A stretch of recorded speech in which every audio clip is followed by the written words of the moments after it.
Boa noite a todos. É com muita alegria que nós estamos aqui no último dia do ano de 2018. É com muita alegria que estamos aqui para alimentarmos a nossa alma com as luzes do Evangelho de Jesus.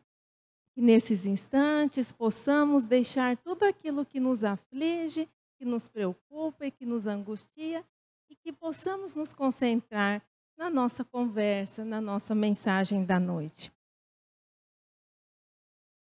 E Jesus perguntou-lhes: E vós, quem dizeis que eu sou? Essa indagação de Jesus nós encontramos no Evangelho de Lucas, capítulo 9, versículo 20, no Evangelho de Mateus, capítulo 16, versículo 15, e também no Evangelho de Marcos, capítulo 8, versículo 29. Mas para nós entendermos essa indagação, nós precisamos saber em qual circunstância ela foi proferida e também para quem ela foi dirigida. E para respondermos a esses questionamentos com preciosos detalhes, nós nos recorremos do livro Boa Nova, no capítulo 21, intitulado Lição de Vigilância. E esclarecendo, esse livro Boa Nova, nós encontramos 30 episódios da vida de Jesus, dos seus discípulos e também de importantes personagens bíblicos, onde o espírito Humberto de Campos, através da psicografia de Chico Xavier, nos traz importantes diálogos, passagens que nós não encontramos nas Escrituras Sagradas. Às vezes nós até encontramos a passagem, mas não com a riqueza de detalhes que ele nos traz.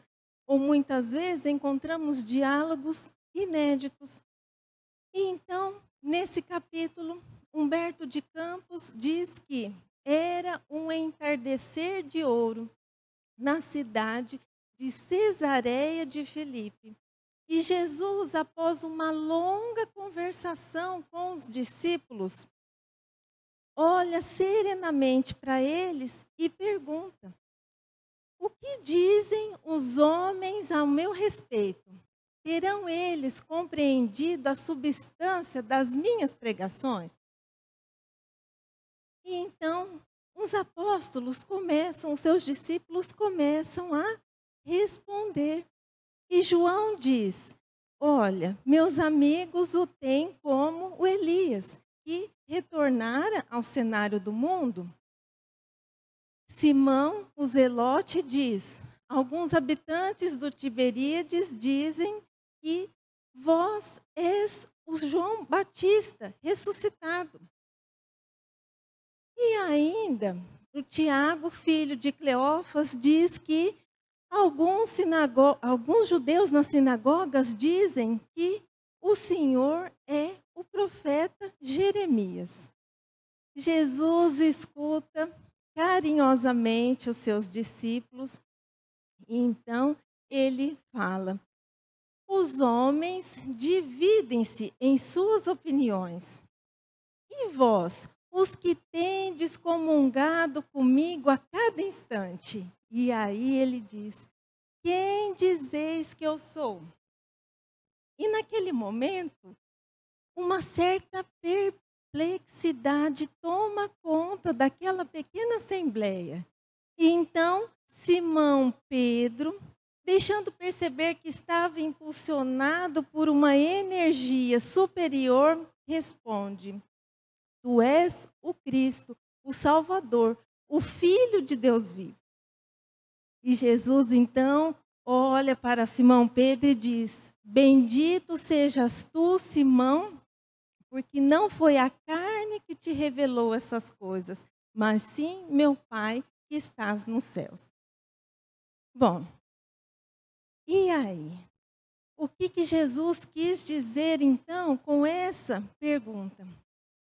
Além de saber o que as pessoas pensavam a seu respeito, se as pessoas, se o mundo havia compreendido a importância da sua mensagem e da sua missão, ele, naquele momento, também convidava os seus discípulos a refletirem sobre o que ele havia vindo fazer na terra. Ele queria saber se eles também, os discípulos, tinham essa consciência. E quando Simão responde corretamente, ele, então, depois começa um longo discurso falando do que se sucederia dentro de poucos dias. Mas esse não é o foco da nossa palestra, então eu convido a todos a lerem o livro Boa Nova, que pode ser encontrado ali na livraria ou então na nossa biblioteca, porque vale a pena a leitura. E se essa pergunta fosse repetida nos dias de hoje? Só que vamos fazer o seguinte, vamos tirar um pouco a formalidade da pergunta, vamos colocá-la numa linguagem mais coloquial. E se no dia de hoje fosse perguntado ao mundo quem é Jesus? Porque é mais ou menos a mesma coisa. Quem é Jesus? Nós encontraríamos inúmeras respostas. Um historiador iria dizer que, atualmente, a maioria dos acadêmicos concordam que Jesus realmente existiu. O que os historiadores ainda não entraram no consenso é na confiabilidade histórica do Evangelho e o quão perto o Jesus histórico está do Jesus bíblico.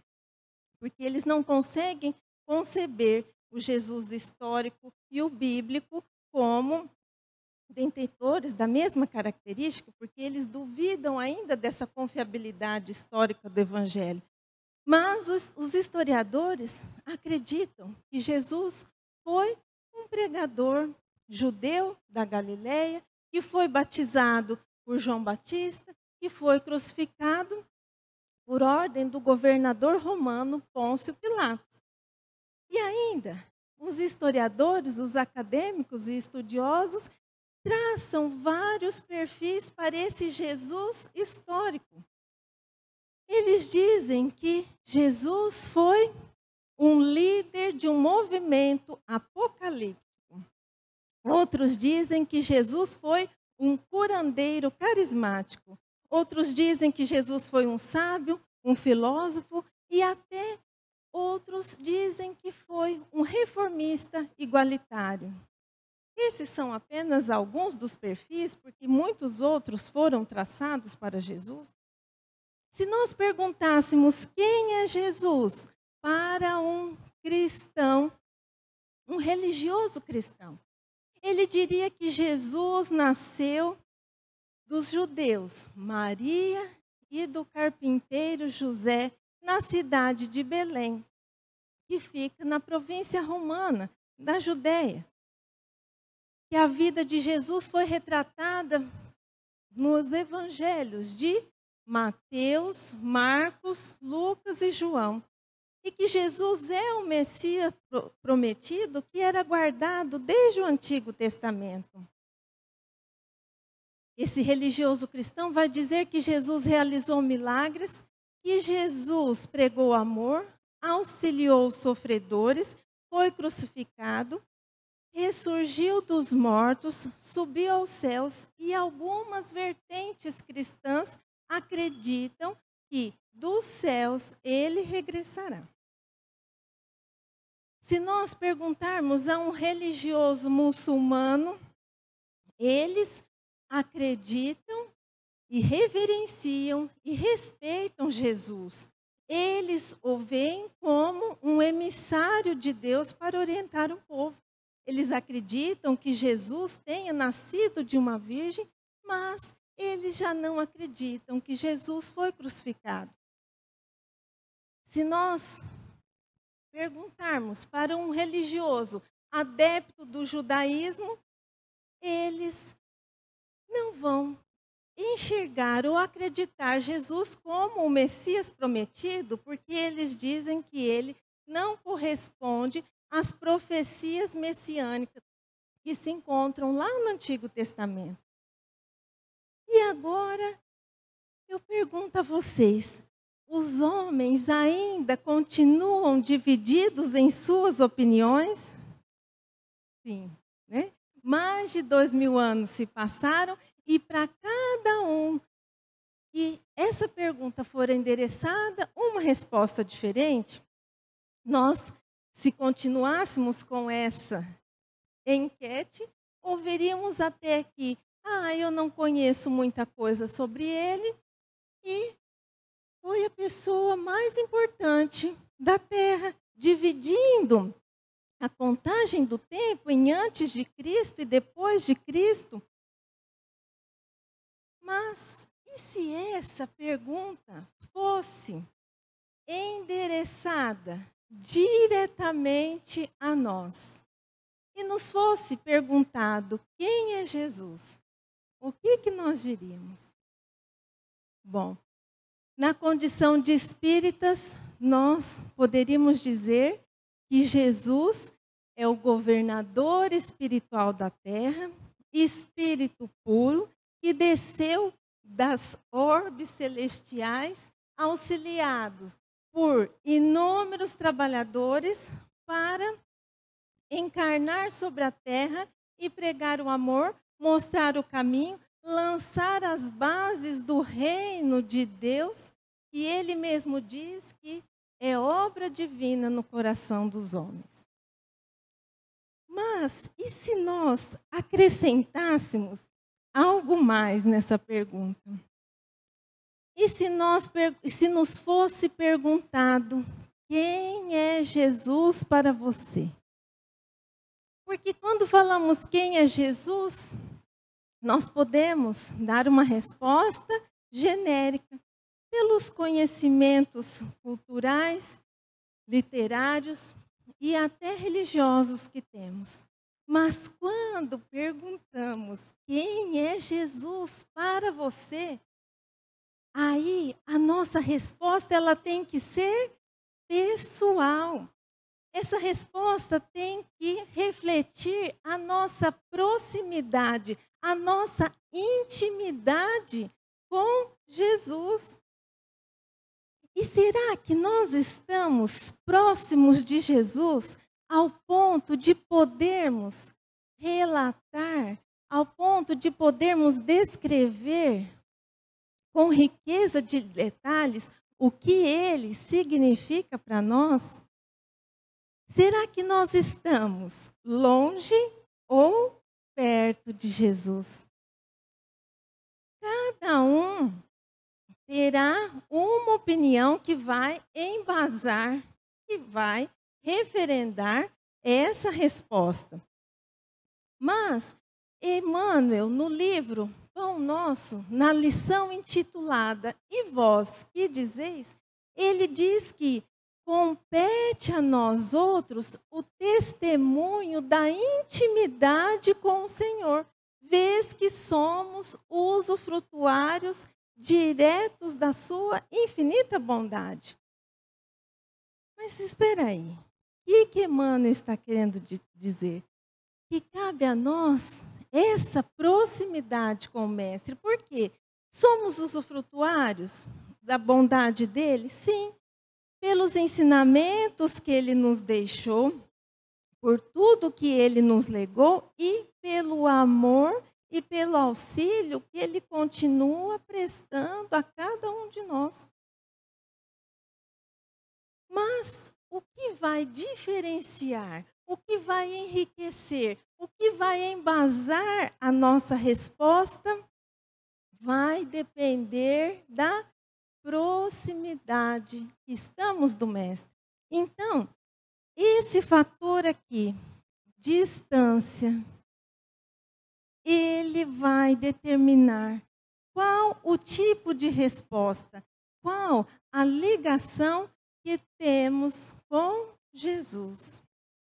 Só que quando nós falamos distância, nós não estamos falando da distância física, daquela que pode ser medida em quilômetros.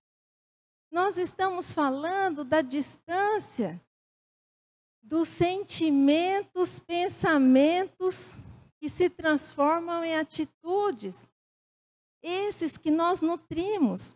Porque quanto mais os nossos sentimentos e pensamentos forem em desacordo com tudo aquilo que Jesus pregou, ensinou e vivenciou, mais distantes nós estaremos do Cristo. Assim, esse fator distância, e aqui já esclarecido que não é essa distância física, mas é a distância em que nós, enquanto seres detentores de da centelha divina, que estamos rumo à nossa elaboração, ao nosso aperfeiçoamento moral e espiritual, estamos. Então, aqui, distância, o fator distância, ele vai influenciar na nossa visão a respeito de Jesus. Como assim? Vamos imaginar o seguinte, que um de vocês peça para mim, fala, Michele, descreva essa jarra que está à mesa. E aí, então, eu começo. É uma jarra de vidro, ela tem alguns detalhes, tem água até a metade, coberta com uma toalhinha de tule, com pedarias na ponta. Aí, alguém de vocês pega essa jarra e coloque ela lá numa das últimas fileiras do salão. E fale, Michele, descreva essa jarra para mim. Eu vou conseguir descrever muita coisa? Muito pouco. Primeiro porque eu tenho miopia, né? Então aí já vai ficar difícil. Mas o que vai dificultar essa minha descrição? A distância. Por quê? Distante, eu não vou conseguir precisar os detalhes. Eu vou falar alguma coisa muito genérica. E assim é o que acontece quando nos é feita essa pergunta: quem é Jesus para você? E nós estamos distantes em sentimentos, em pensamentos e atitudes. Eu não vou conseguir enxergar Jesus com toda a clareza, com toda a sua grandeza, com toda a sua magnitude. E essa distância também, ela vai influenciar nos sentimentos. Nos sentimentos que nós nutrimos e endereçamos a Ele, e também vai influenciar na maneira como nós captamos os sentimentos de amor que Ele emana constantemente a todos nós. Por quê? Porque quanto mais próximos nós estamos de alguém, e nesse caso de Jesus, mais fortes são os laços que nos unem, os laços que nos envolvem. Mais nós conseguimos perceber a grandeza dessa amizade, mais nós conseguimos nos sintonizar com o seu amor, com a luz que Ele irradia para todos nós.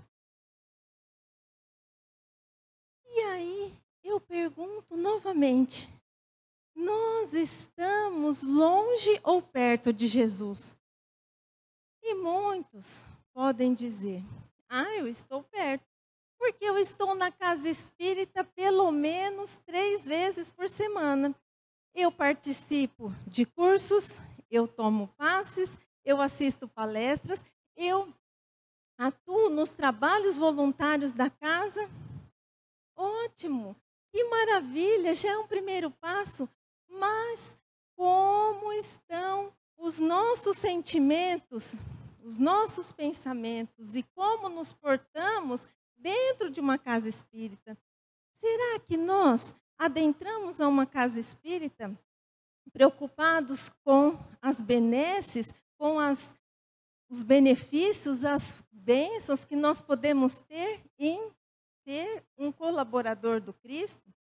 Será que nós, ao adentrarmos a uma casa espírita e participarmos das suas atividades, nós estamos com o coração cheio de amor, de boa vontade, de espírito de colaboração? Ou será que nós adentramos a casa espírita e ficamos contando no relógio para a palestra terminar logo? Ou então, nós chegamos à casa espírita e ainda queremos impor a nossa maneira de pensar e de agir em qualquer trabalho que aqui se desenvolva? E aí, perguntamos ainda mais: estamos longe ou perto de Jesus? Em quais circunstâncias nós nos aproximamos dele? E com qual frequência? Será que nós nos aproximamos de Jesus apenas quando nós precisamos de alguma coisa? Quando a situação está difícil e não tem jeito, e nós já recorremos a tudo e ninguém conseguiu uma solução, aí nós o buscamos? Quais será que são os obstáculos que nos afastam, que impedem a presença de Jesus na nossa vida? O que será que atrapalha a nossa aproximação dele? Onde será que estão esses obstáculos? Será que esses obstáculos estão fora? Será que é o parente difícil? Será que é o problema? Será que é a falta de tempo? Será que são os familiares que em nada acreditam e quando nós professamos a nossa fé, nós demonstramos o nosso desejo de auxiliar, eles nos desanimam? Quando nós damos esse tipo de desculpas, nós estamos tentando encontrar argumentos para justificarem as nossas atitudes. Mas esses argumentos não justificam. O que verdadeiramente nos afasta dessa amizade, dessa proximidade com Jesus, são os obstáculos que trazemos no nosso interior. São as barreiras morais que são construídas ao longo da nossa existência através de sentimentos, pensamentos e atitudes equivocados. O que nos afasta de Jesus? O nosso egoísmo, o nosso orgulho, o nosso interesse pessoal, a nossa vaidade, o nosso apego aos bens materiais. Porque tudo isso não está condizente com o que ele nos ensinou. Então, vamos imaginar o seguinte: aqui é a luz do Evangelho, é a luz da mensagem trazida por Jesus. E aqui é a sombra que ainda existe dentro de nós. É um exemplo simples, só para facilitar o nosso entendimento. Então, o que tem aqui na luz do Evangelho? O amor, a paciência, a fraternidade, a tolerância. Fraternidade, tolerância, o respeito. Vamos parar por aqui, só para não ficar. E aqui na sombra, então, tudo aquilo que nós falamos: egoísmo, orgulho, inveja, interesse pessoal, etc. E aí, o que acontece? Por que isso se torna uma barreira, um obstáculo que nos afasta de Jesus? Porque conforme vamos alimentando esses sentimentos aqui, o que acontece conosco? Vamos até colocar aqui numa outra coisa. Nós vamos construindo essa barreira aqui. Como se fosse uma parede espessa. E essa parede, ela vai dificultar a entrada da luz. Só que aí, nós começamos a entrar em contato com o Evangelho, começamos a entrar em contato com a doutrina espírita e sentimos a necessidade de nos transformarmos. Então, o que vão se acendendo dentro de nós? Pequenos pontos de luz. O começo da fraternidade, o começo da compaixão, o começo da paciência. Tudo em forma embrionária. E esses pontos vão se acendendo em meio às sombras dos tantos sentimentos ainda inferiores que nós temos. E aí, esses pontos de luz, eles começam o quê? Permitir que um feixe vá adentrando ao nosso coração. E aí, eu pergunto a vocês, como nós podemos retirar esses obstáculos? Quando a luz do Evangelho invade um coração humano, essas barreiras que nos separam do amor do Cristo, elas começam o quê? A desmoronar-se. Por quê? Porque essas barreiras elas vão ficando. Imaginemos uma parede que tenha alguns furos, alguns tijolos que estão faltando, alguns tijolos vazados. O que acontece? A parede não vai ficando menos forte.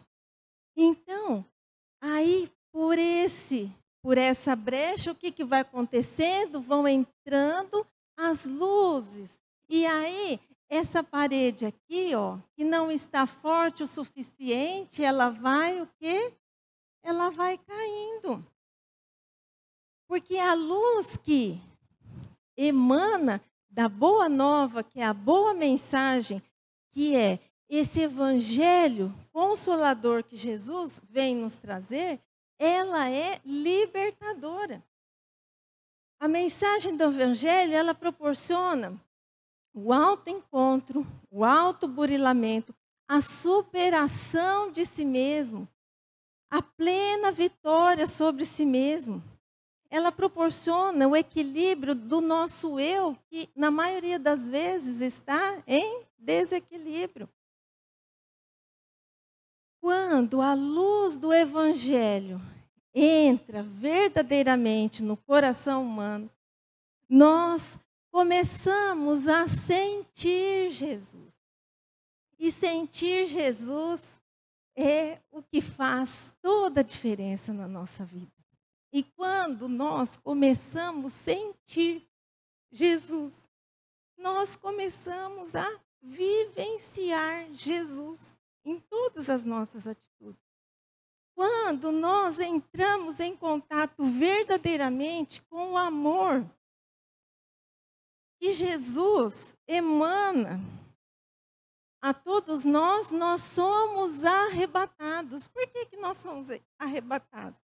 Porque Jesus, ele alcança as nossas estruturas mais íntimas. Ele acalma, consola, traz forças, traz esperança, renova o nosso ser. E é isso que acontecia quando ele estava aqui na terra. Por quê? Quando ele estava aqui na terra, hoje ele ainda tem essa capacidade, só que em outra esfera, né? Mas por isso que estamos falando no passado. Quando ele estava em sua passagem aqui na terra, ele tinha o quê? Uma capacidade ímpar de penetrar no insondável do coração e da mente humanas. Ele conhecia cada pessoa. E assim, o que ele fazia? Ele fornecia o combustível do amor, que impulsionava as pessoas a se transformarem.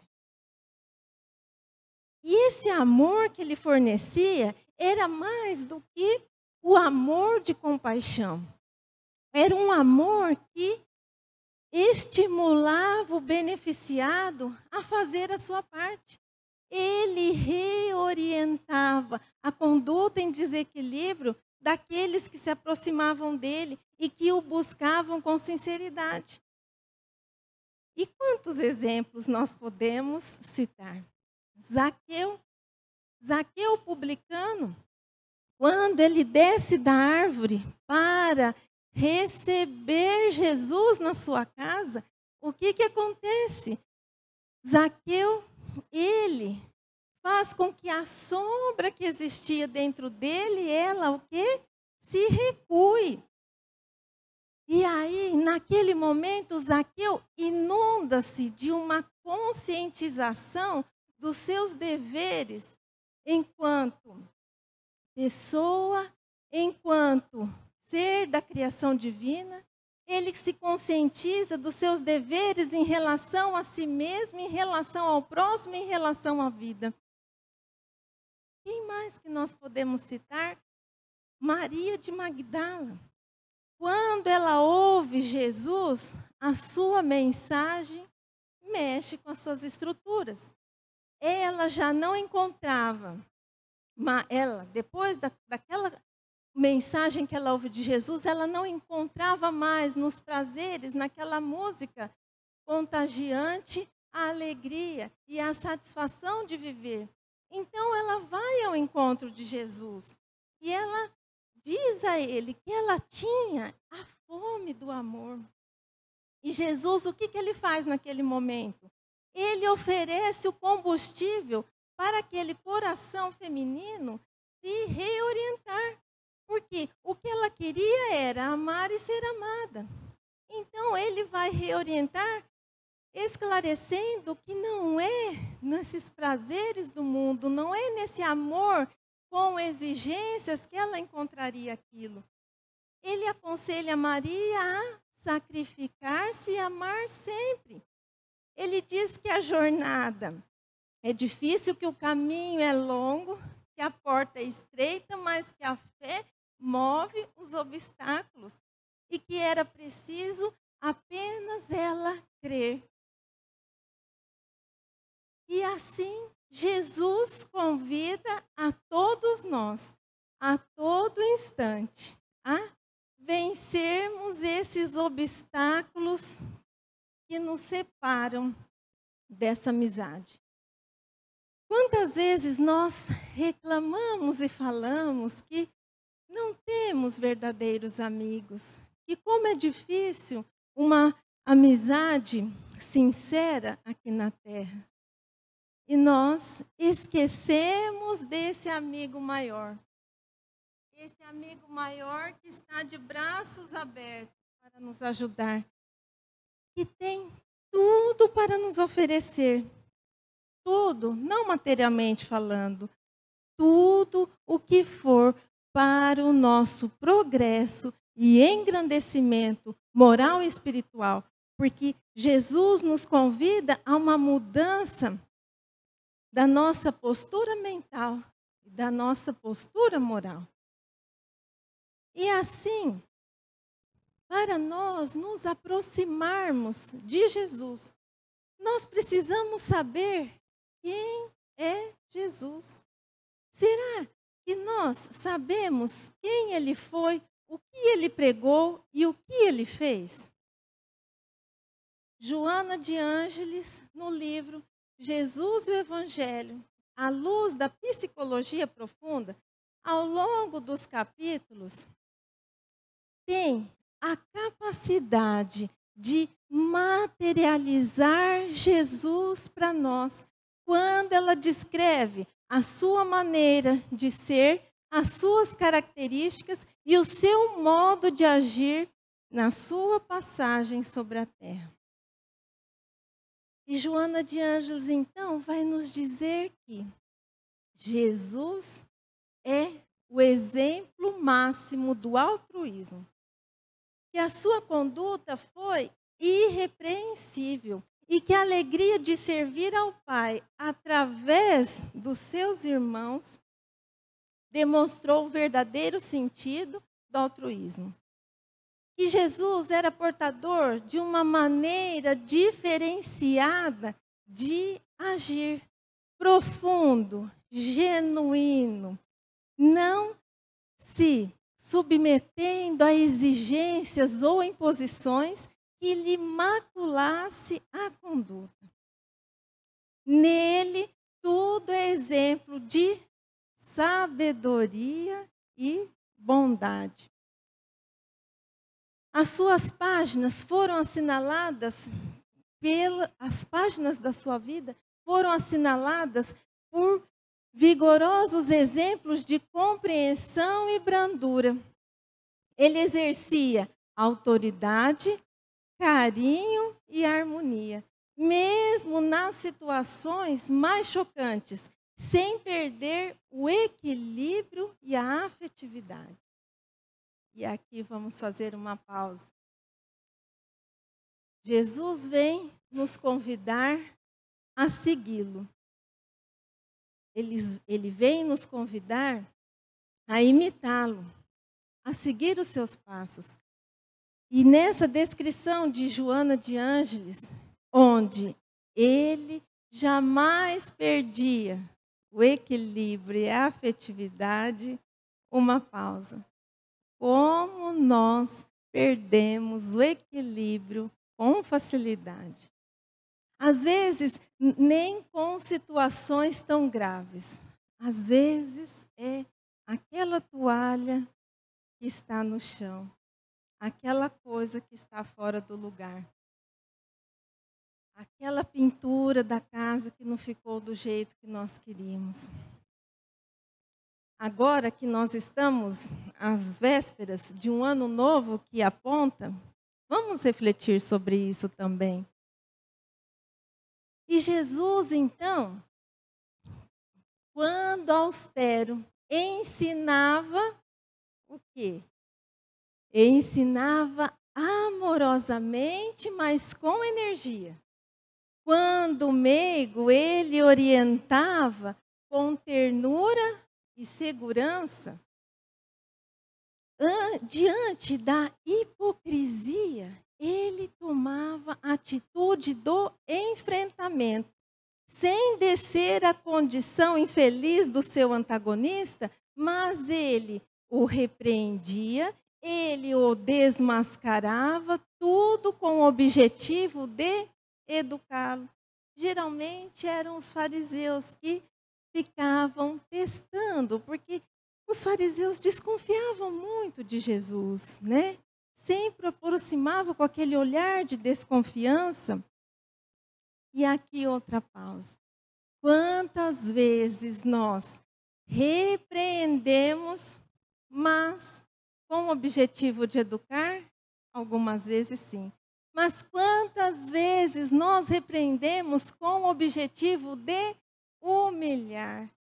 Com o objetivo de mostrar que temos poder, que somos superiores.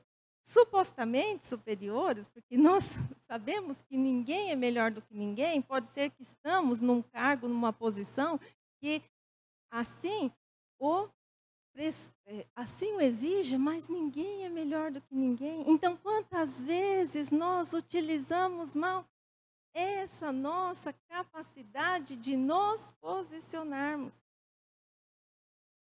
E Jesus era decidido, espontâneo.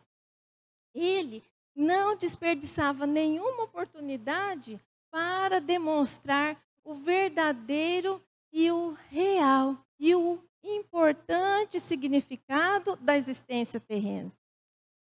Na sua seriedade pairavam a jovialidade e a doçura, acalmando paixões e orientando vidas. Jesus enxergava em todas as criaturas a semelhança de Deus. E por isso ele acreditava que todas elas eram credoras de compreensão e de amor em todas as circunstâncias da vida. Os seus valores eram os valores espirituais que jorravam do seu mundo interior, como uma música vibrante, a contagiar e levar o ânimo a todos aqueles que o cercassem. Ele possibilitava a todos aqueles que se aproximassem dele com naturalidade e confiança, porque, como dissemos, muitos se aproximavam dele desconfiando, mas aqueles que o buscavam sinceramente, conseguiam sentir o conforto moral que se irradiava dele, ele estando em silêncio ou ele falando. E aqui outra pausa. Vocês já imaginaram o que é sentir conforto moral por estar ao lado de alguém? Jesus conseguir confortar as pessoas em silêncio, porque dele emanava um amor puro. E o que as pessoas sentem quando estão ao nosso lado? Será que nós consolamos? Será que nós levamos alegria? Será que nós levamos o ânimo? Ou será que as pessoas, ao nos avistarem, elas procuram se esquivar? Meu Deus, eu não quero encontrar com essa pessoa de jeito nenhum, porque toda vez que eu encontro com essa pessoa, eu me sinto tão mal. Jesus inaugurou um novo modelo de vida, uma nova psicologia do comportamento, uma nova maneira de compreender a vida. A sua psicologia é e continua sendo diferente dessa psicologia que nós conhecemos, dessa psicologia de hoje, da psicologia de ontem. Porque ele compreendia as dores humanas, procurava auxiliá-las, procurava diminuí-las sem atormentar-se. Em Jesus não havia tragicidade. O que é isso? Não havia dramaticidade. Ele aproveitava até aquela situação desfavorável como um instrumento, uma oportunidade do processo de crescimento para Deus. Uma pausa. E nós? Será que nós fazemos drama por pouca coisa? Sim ou não? Ai, meu Deus, a unha encravada já é motivo para lamentações e lamentações. E com ele não tinha nada disso. Um ser consciente da sua responsabilidade perante a vida, perante os outros e perante Deus. A sua vida foi uma sinfonia profunda de amor. E outra pausa. A sua vida foi uma sinfonia profunda de amor. E qual a música que nós estamos produzindo com as nossas atitudes?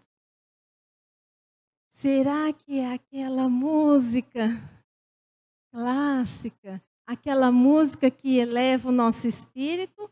Ou será que são aqueles acordes barulhentos que mais irritam do que nos distraem? Qual será a música que nós estamos produzindo? Porque os nossos sentimentos, pensamentos e atitudes vibram e produzem energias que são lançadas no cosmos, no universo, e que contagiam a todos que estão ao nosso redor. A sua doutrina foi todo um poema de alegria, de libertação de conflitos, de autoiluminação e de engrandecimento para Deus. Meus queridos, essas são apenas poucas características que nós coletamos das descrições desse precioso livro. Se fôssemos falar de todas as qualidades e virtudes de Jesus, precisaríamos de um curso, precisaríamos de um livro. Esse é o amigo que espera por nós. Esse é o amigo que oferece a sua amizade mais pura e sincera. E por que nós resistimos tanto a essa presença amorosa? Nós podemos pensar que, as pessoas podem me olhar com maus olhos, porque eu vou falar que vou seguir a Jesus, que sou amigo de Jesus, logo estão falando que eu virei fanático, que isso e aquilo. Mas quando nós temos amizade com alguém, o que acontece? Nós vamos agindo da maneira, nós vamos pegando aqueles hábitos das pessoas. E será que nós adquirirmos todos esses hábitos será ruim para nós? Será prejudicial para nós? As pessoas não gostarão de nós por causa disso? O que eu desejo para cada um de nós, nesse ano que vai entrar, é que nos aproximemos de Jesus, que fortaleçam-se os laços dessa amizade. E que quando estivermos nos sentindo sozinhos, perdidos, aflitos, e que quando estivermos nos sentindo felizes, agraciados, bem-aventurados, o primeiro pensamento que vem à nossa mente seja: Jesus, obrigada pela sua amizade. E agora, para encerrar, como a véspera de Ano Novo, vale chorar, não é? Porque na véspera de Ano Novo, todo mundo se emociona, não é? Então, eu vou tomar uma aguinha, e se chorar, está valendo.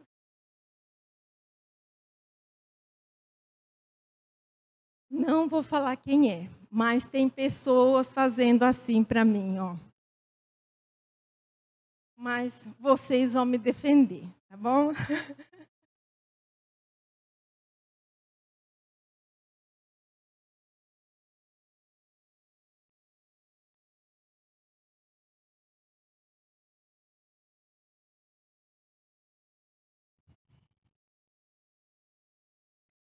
Tu és, Jesus, a mão amiga estendida quando tudo parece perdido na vida.